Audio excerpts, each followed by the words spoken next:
The Catholic world welcomed a new pope in 2025, with Pope Leo XIV taking over after the death of Pope Francis. We also saw a change of leadership across several countries. Storms, floods, earthquakes, and wildfires affected tens of thousands of lives around the world. And aviation disasters seem to be in the headlines throughout the year.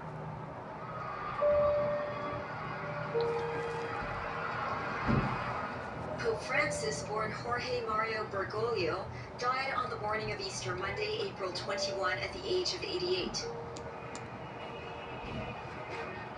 In the days that followed, the Catholic Church began the process of selecting a new leader. Cardinals was convened, and on May 8, white smoke from the Sistine Chapel signaled that a new pope had been chosen.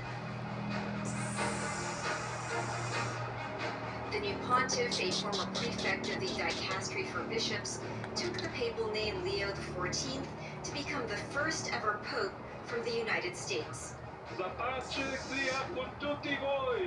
His first public words to the faithful were, "Peace be with all of you." In a dramatic political turnaround, Mark Carney, the former governor of both the Bank of Canada and Bank of England, was elected Canada's 24th Prime Minister, leading the Liberal Party to a fourth consecutive win. Carney, a political newcomer who had never before held elected office, was sworn in as Prime Minister on March 2025 after winning the party leadership.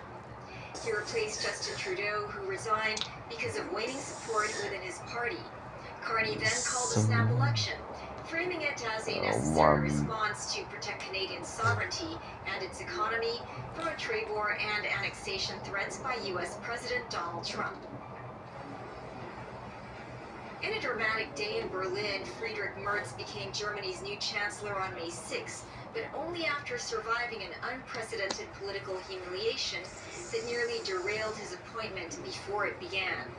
Merz's path to leadership was unlike any other in post-war Germany.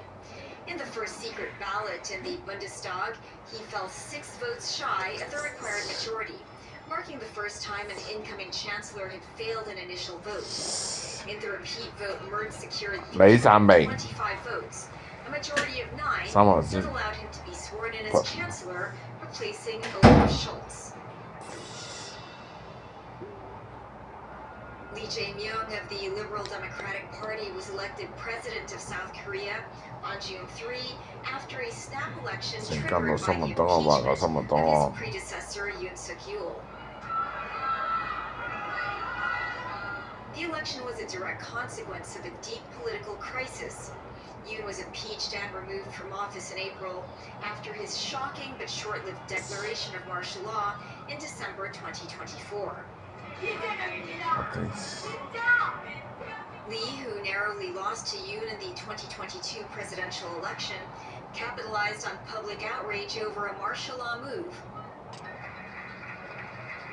Sane Takaichi was elected as new leader of the Liberal Democratic Party, or LDP, on October 4.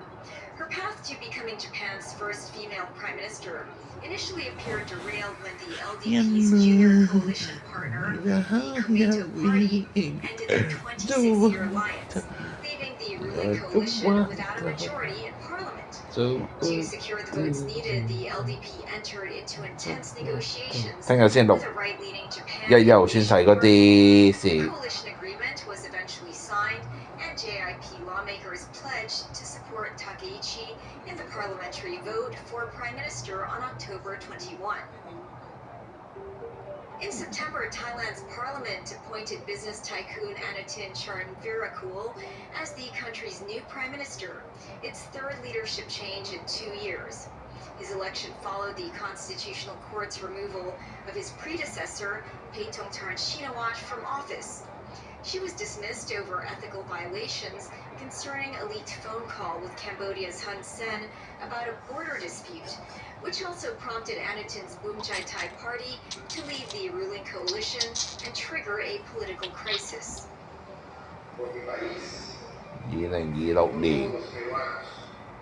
On October 10, Peru's Congress removed President Dina Boluarte from office in an impeachment vote, citing permanent moral incapacity to address a severe surge in organized crime. The president of the Congress, Jose Jerry, was sworn in as the new interim leader on the same day. His ascent had been met with public protests, partly because of past allegations of sexual assault and corruption against him, which he denies.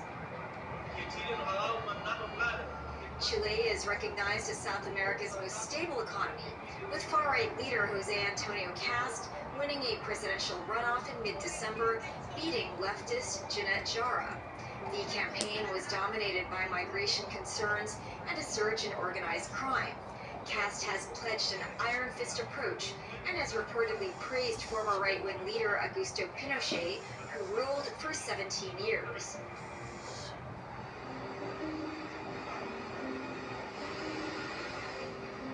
In July 2025, catastrophic flash floods in central Texas killed at least 135 people, many of them children at summer camps, in one of the deadliest U.S. flood disasters in nearly 50 years.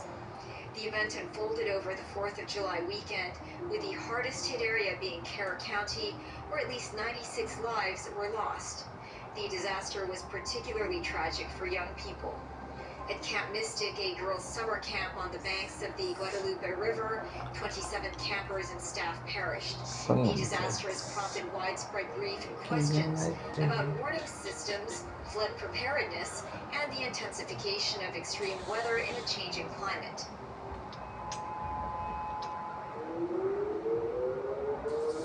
On July 29, a massive magnitude 8.8 earthquake struck off the coast of Russia's Kamchatka Peninsula, making it one of the 10 strongest quakes ever recorded and the most powerful anywhere in the world since 2011. The quake occurred at a shallow depth of about 35 kilometers in a seismically active subduction zone where the Pacific Plate slides beneath the Okhotsk Place.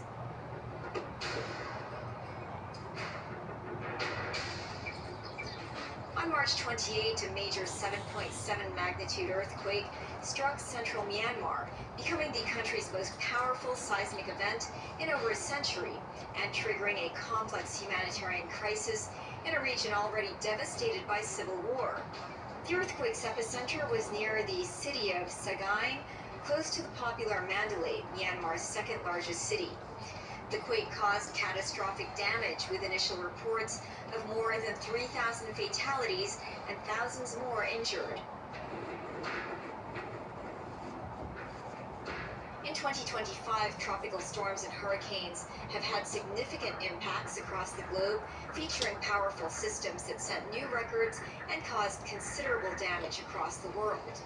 The Atlantic season began slowly but later produced some of the most powerful storms of the year. Hurricane Melissa was the most powerful storm of the 2025 Atlantic season, leaving a trail of destruction across the Caribbean after making landfall as a record-breaking Category 5 system on October 28. With sustained winds of 298 kilometers an hour, the storm leveled entire communities in western Jamaica, destroying more than 120,000 structures and causing damage estimated at $8.8 billion. At least 45 deaths were recorded in Jamaica, with 77% of the island losing power. The Western Pacific Ocean also saw major activity. Super Typhoon Regasa hit Southeast Asia and southern China in September. It landed in the Philippines on September 22, triggering floods and landslides and claiming at least 11 lives. While not making landfall in Taiwan, Regasa's outer bands caused the Batayan Creek barrier lake to burst, with the resulting floods killing 18 people. Typhoon Kalmegi claimed at least 288 lives across Southeast Asia. In the Philippines, 269 were confirmed dead and more than 5.4 million people affected. 6 fatalities were reported in Vietnam, while Thailand suffered 13 deaths. The first half of the year saw multiple aviation tragedies. On January 29, a Bombardier CRJ-700 operating as American Airlines 5342 collided with a U.S. Army helicopter near Washington, D.C.'s Ronald Reagan Airport. Both crashed into the Potomac River, killing all 64 people on the regional jet and all 3 in the helicopter. The biggest disaster of 2025 occurred on June 12. An Air India Boeing 787-8 Dreamliner Flight 171 crashed shortly after takeoff from Ahmedabad, India. The aircraft smashed into a building housing medical students. The accident resulted in 261 fatalities. Separate and then cause a catastrophic fire. In Louisville, Kentucky, a catastrophic engine failure led to the deadliest accident in UPS airline history on November 4. Flight 2976 crashed into an industrial park shortly after takeoff from Louisville Muhammad Ali Airport, killing 14 people.